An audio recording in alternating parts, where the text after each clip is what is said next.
Hello' everyone easy Assam এক্সামৰ অন্য এটা ভিডিঅ'লৈকে সকলোকে আদৰণি জনালোঁ আজিৰ ভিডিঅ'টোত আমি 7 ডিচেম্বৰ 2025 ডেইলি কাৰেণ্ট এফেয়াৰ্ছখিনি চাম যিখিনি নেকি আমি আছাম ট্ৰিবিউন চেণ্টিনেল আৰু অন্য নিউজ পেপাৰৰ পৰা কালেক্ট কৰিছোঁ আৰু তাৰ লগতে এই গোটেই ছেশ্যনখিনি আমাৰ APSC হওক বা ADRE হওক বা আমাৰ আছাম পুলিচ বা আছাম টেট সকলোখিনিৰ কাৰণে খুবেই গুৰুত্বপূৰ্ণ আৰু তাৰ লগতে তোমালোকে এই PDFটো ডাউনলোড কৰিবৰ কাৰণে আমাৰ টেলিগ্ৰাম চেনেলত জইন কৰিব পাৰা যাৰ নেকি লিংক মই ডেছক্ৰিপশ্যন বক্সত দি থৈ দিছোঁ ঠিক আছে চ' এই ভিডিঅ'টো আমি ইয়াতে আৰম্ভ কৰোঁ চ' প্ৰথম টপিকটো হৈছে যিহেতু আমি নিউজত পঢ়ি আছোঁ date is the IndiGo' flight crisis so' আমি এটা কথা ৰিচেণ্টলি বা যোৱাকালি বা পৰহিৰ পৰা বা শুক্ৰবাৰৰ পৰা আমি দেখি আছোঁ যে ফ্লাইটছ বহুত বেছি কেঞ্চেল হৈ আছে আৰু প্ৰাইমেৰিলি আমি ইণ্ডিগ' এয়াৰলাইন্সৰে ইয়াতে কেঞ্চেল হৈ থকা দেখা পাই আছোঁ এতিয়া কিয় কেঞ্চেল হৈ আছে তাৰ বিষয়ে আমি এই নিউজটোত চাম কোনখিনি বস্তু আমাৰ এক্সামত সুধিব পাৰে ঠিক আছে চ' ইণ্ডিগ' ইয়াতে কেঞ্চেল কৰিছে ৰাফলি 800খন ফ্লাইট যোৱাকালি অন দ্য ছেটাৰডে আজি Sunday following around 1,000 plus cancellations on the Friday. So Friday 1000খন ফ্লাইট ইয়াতে কেঞ্চেল কৰিছিলে ৰাইট আৰু ইয়াতে অলমষ্ট যোৱাকালি 800খন কৰিছে okay so' one time performance from the 6 metro' airports plans to 3.7% on the Friday এতিয়া এইবিলাক ডাটা আমাৰ কাৰণে ইম্পৰ্টেণ্ট নেকি একো ইম্পৰ্টেণ্ট নহয় from the examination point of view এতিয়া কিহৰ কাৰণে আমি পঢ়ি আছোঁ বিকজ আমি এটা আইডিয়া বনাব লাগে যে বহুতখিনি ইয়াতে পাৰফৰ্মেঞ্চ ডাউন হৈছে ৰাইট চ' 100%ৰ পৰা ৰাফলি ইয়াৰ পাৰফৰ্মেঞ্চ 3.7% পাইছেগৈ ডেট মিনছ কি 97% পাৰফৰ্মেঞ্চ অলমষ্ট এই ইণ্ডিগ' এয়াৰলাইন্সৰ ইয়াতে ডিক্ৰিজ হৈছে ঠিক আছে ৰাইট চ' তোমালোকক যদি ইন জেনেৰেল APSCত ষ্টেটমেণ্ট বেছ কুৱেশ্যন দি কিনে কয় যে the good amount of air performance have been decrease of the indigo' air flight right so' তেতিয়া তোমালোকে সেই কুৱেশ্যনটো বা সেই ষ্টেটমেণ্টটো জেনেৰেলাইজ ষ্টেটমেণ্টটো তোমালোকে ডিল কৰিব পাৰিবা ঠিক আছে so' government kept the air fares and ordered Indigo to process all refunds by the Sunday evening. Kept airfares মানে এয়াৰফেয়াৰ শব্দটোৰ মিনিং হ'ল আমাৰ ইয়াতে যোনটো নেকি ভাড়া ৰাইট অসমীয়াত কি ক'ম আমি ভাড়া বুলি কওঁ ৰাইট বাছৰ ভাড়া বা এইটো ফ্লাইটৰ ভাড়া বুলি তোমালোকে ক'ব পাৰা ফ্লাইটৰ টিকটৰ দাম বেছিকেলি কেপ্ট যেতিয়া কৰা হয় তেতিয়া নেকি লেট ছাপ'জে যদি সেই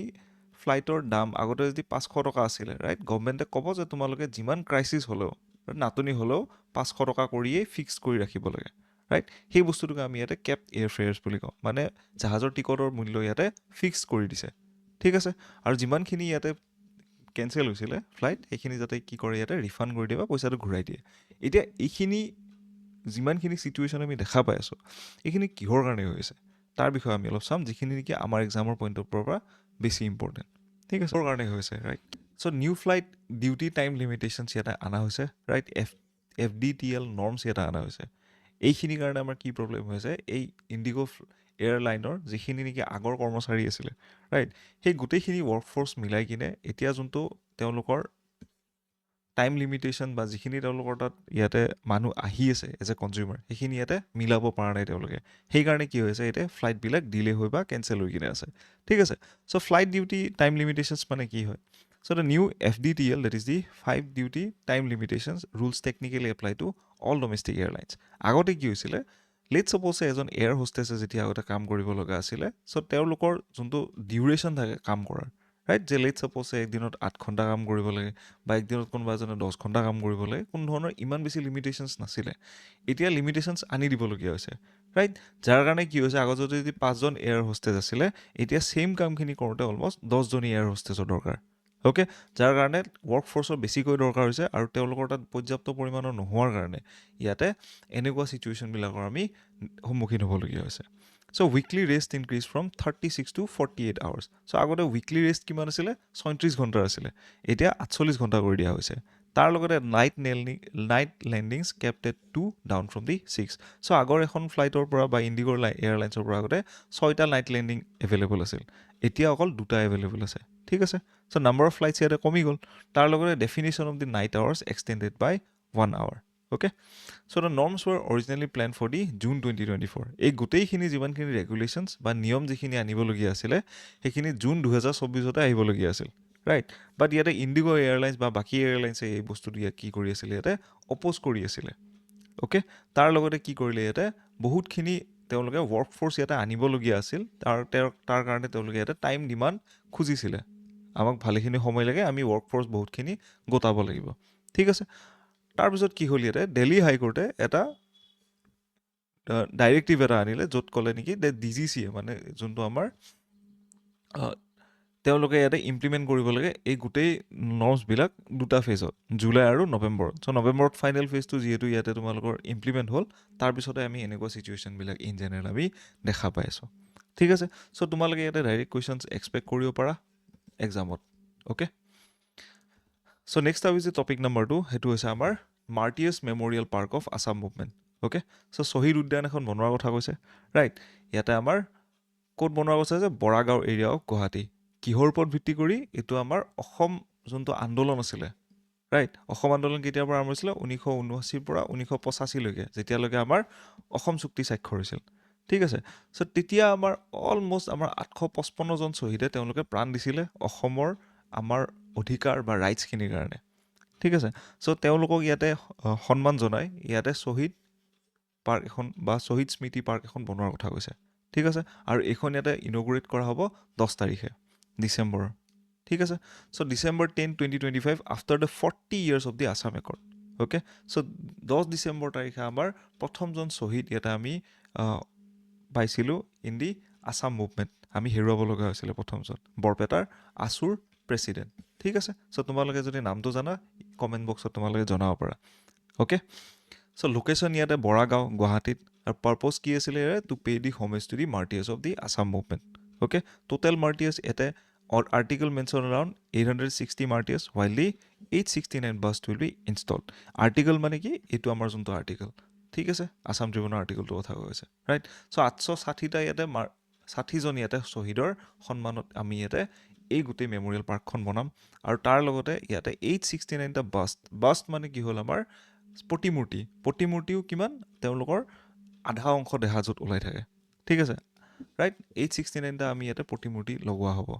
ৰাইট 869টা some martyrs photos are not available so' only names and sketches are use তেওঁলোকৰ ফটো এভেইলেবল নাই উপলব্ধ নাই তাৰ কাৰণে তেওঁলোকৰ নাম আৰু তেওঁলোকৰ হাতে লিখা প্ৰতিলিপিবিলাক তাতে থাকিব অ'কে তাৰ লগতে build on the 100 bighas of land so' 100 বিঘা তাতে মাটি থাকিব tall memorial tower and meditation centre তাৰ লগতে light and sound show' every evening depicting the Assam movement তাৰ লগতে চাইকেল ট্ৰেক আৰু জগিং ট্ৰেকো থাকিব auditorium inside the park auditorium এটা থাকিব লগতে ভূপেন হাজৰিকা জ্যোতিপ্ৰসাদ আগৰৱাল আৰু জুবিন গাৰ্গৰ গান তাতে বাজি থাকিব ঠিক আছে অন মাৰ্টিয়াৰ্ছ ডে মানে কোনদিনা আমাৰ শ্বহীদ দিৱস 10 ডিচেম্বৰ তাৰিখে কি হ'ব আমাৰ ইয়াতে সকলো জিলা যিমান আয়ুক্ত আছে তাতে তোমালোকৰ কি হ'ব this will organise programmes in their districts okay so' এই গোটেই ইছ্যুটো কি হয় আমাৰ অসমৰ মানুহৰ কাৰণে এটা emotional topic okay right so' we should connect it not from the exam point of view we should connect it with every person of Assam as well okay আমি এজন অসমৰ মানুহ হিচাপে এই টপিকটোৰ লগত কানেকশ্যন কৰাটো বেছি ইম্পৰ্টেণ্ট ঠিক আছে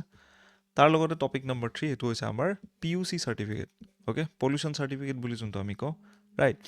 চ' পলিউশ্যন আণ্ডাৰ কণ্ট্ৰল যোনখন চাৰ্টিফিকেট তাৰ লগত যোনটো ৰেকেট চলি আছে অসমৰ লগত right a major racket operating from the Haryana and Rajasthan in issuing fraudulent pollution under control certificates to Assam registered vehicles right তাৰ লগত কি কৰিছে so certificates are generated without mandatory emission test and without vehicle leaving the Assam okay so ইয়াতে certificates বিলাক কি হয় ৰাজস্থানৰ পৰা ইস্যু হয় ৰাইট য'ত নি কি হয় আমি তোমালোকে যিকোনো পলিউশ্যন আণ্ডাৰ কণ্ট্ৰল যেতিয়া চাৰ্টিফিকেট দিবলগীয়া হয় প্ৰপাৰ এমাউণ্ট অফ মেচিনৰ সৈতে ইয়াতে টেষ্ট কৰিব লাগে এক্সজষ্টৰ পৰা কেনেকুৱা ধোঁৱা ওলাই আছে চাইলেঞ্চাৰৰ পৰা ৰাইট সেইখিনি গোটেইখিনি টেষ্ট নকৰাকৈ ইয়াতে পলিউশ্যন আণ্ডাৰ কণ্ট্ৰল চাৰ্টিফিকেট দি দিয়া হয় ৰাইট চ' এইটো এটা কি হয় this is a illegal kind of thing এই গোটেইখিনি বস্তু আমি ক'ত লিখিব পাৰোঁ এথিক্সৰ আনচাৰত লিখিব পাৰোঁ আৰু তাৰ লগতে আমাৰ GS পেপাৰ 3 যোনটো আমাৰ এনভাইৰনমেণ্ট পইণ্ট অফ ভিউ যোনটো থাকে right along with the GS 5 তাতো আমি এইখিনি বস্তু লিখিব পাৰোঁ ঠিক আছে গাভাৰ্নেন্স পইণ্ট অফ ভিউৰ পৰা আমি লিখিব পাৰোঁ অ'কে এইটো কমপ্লিটলি তোমালোকৰ MCQ অৰিয়েণ্টেড টপিক নহয় এইটো কাইণ্ড অফ ছাবজেক্টিভ টপিক হয় ঠিক আছে so' middle men in Assam coordinate with the PUC centres in Haryana and Rajasthan via WhatsApp sharing only vehicle registration details so' ভেহিকলৰ আমাৰ নাম্বাৰখিনি দি দিলে হ'ল তাৰ পৰা আমাৰ পলিউশ্যন আণ্ডাৰ কণ্ট্ৰল চাৰ্টিফিকেট আহি যায় ঠিক আছে চ' ইম্পেক্ট অন আছাম কি ইম্পেক্ট হৈছে প্ৰথমটোতো হৈছে আমাৰ ৰেভিনিউ লিকেজ যিহেতু কি হয় যদি পলিউশ্যন কণ্ট্ৰল চাৰ্টিফিকেটখন অসমত বনোৱা হয় তেতিয়া যোনটো ৰেভিনিউ বা যোনটো ৰাজহ সংগ্ৰহ হয় সেইটো অসমত সংগ্ৰহ হয় ঠিক আছে যাৰ কাৰণে সেইটো ক'ত বাহিৰত ওলাই গৈছে আমাৰ ৰাজস্থানত ওলাই গৈছে প্লাছ আমাৰ হাৰিয়ানালৈকে ওলাই গৈছে ঠিক আছে আৰু তাৰ লগতে কি হৈছে এনভাইৰনমেণ্টত আমাৰ ডেমেজ হৈ আছে যিহেতু পলিউশ্যন আণ্ডাৰ কণ্ট্ৰল যদি সেই ভেহিকলখনৰ নহয় তথাপিও যদি ইয়াতে নৰ্মছ পাই আছে তেওঁলোকে তেতিয়া আমাৰ কি হৈ আছে সেই গাড়ীবিলাক চলোৱাৰ কাৰণে আমাৰ পৰিৱেশত বহুতখিনি আমি ক্ষতি হৈ আছে ৰাইট তাৰ লগতে পাব্লিক হেল্থৰ ওপৰত এফেক্ট পৰিছে লগতে কিমান হৈছে অসমত প্ৰায় 50 লাখ ইয়াতে ৰেজিষ্টাৰ্ড ভেহিকলছ আছে ৰাইট পঞ্জীয়নভুক্ত ইয়াতে আমাৰ গাড়ী মটৰ আছে আৰু 7,000খন নতুন গাড়ী মটৰ প্ৰত্যেক দিনে পঞ্জীয়ন হয় right so' Kamrup metro' alone has nearly alone 12 lakhs of vehicle Kamrup metro' ডিষ্ট্ৰিক্টতে 12 লাখ ইয়াতে গাড়ী ঘোঁৰা আছে so' even the modest compliance with the real PUC norms could generate significant state revenue okay so' আমাৰ ৰাজহ সংগ্ৰহ বহুতখিনি হয় পলিউশ্যন আণ্ডাৰ কণ্ট্ৰল চাৰ্টিফিকেটৰ পৰা অ'কে ৰাইট চ' আজি ভিডিঅ'টো ইমানখিনিয়ে আছিলে আশা কৰোঁ তোমালোকৰ এই গোটেই ক্লাছটো কৰি কিনে ভাল লাগিলে ৰাইট এই গোটেই ক্লাছৰ PDFটোৰ কাৰণে তোমালোকে এই টেলিগ্ৰাম চেনেলটো জইন কৰিব পাৰা এই QR কোডটো স্কেন কৰি কিনে ৰাইট আৰু তাৰ পৰা এই গোটেই PDFখিনি তোমালোকে ডাউনলোড কৰিব পাৰা লগতে আমাৰ গোটেই ইউটিউব চেনেলটো তোমালোকে ছাবস্ক্ৰাইব কৰিব পাৰা ফৰ আপকামিং আমাৰ ADRE হওক বা আছাম পুলিচ হওক বা APSCৰ কাৰণে যিখিনি আমি কৰ্চেছ আনিম বা আমি ফ্ৰী ক্লাছেছ আনিম তাৰ কাৰণে তোমালোকে এই চেনেলটো ছাবস্ক্ৰাইব কৰিব পাৰা thank you everyone have a good day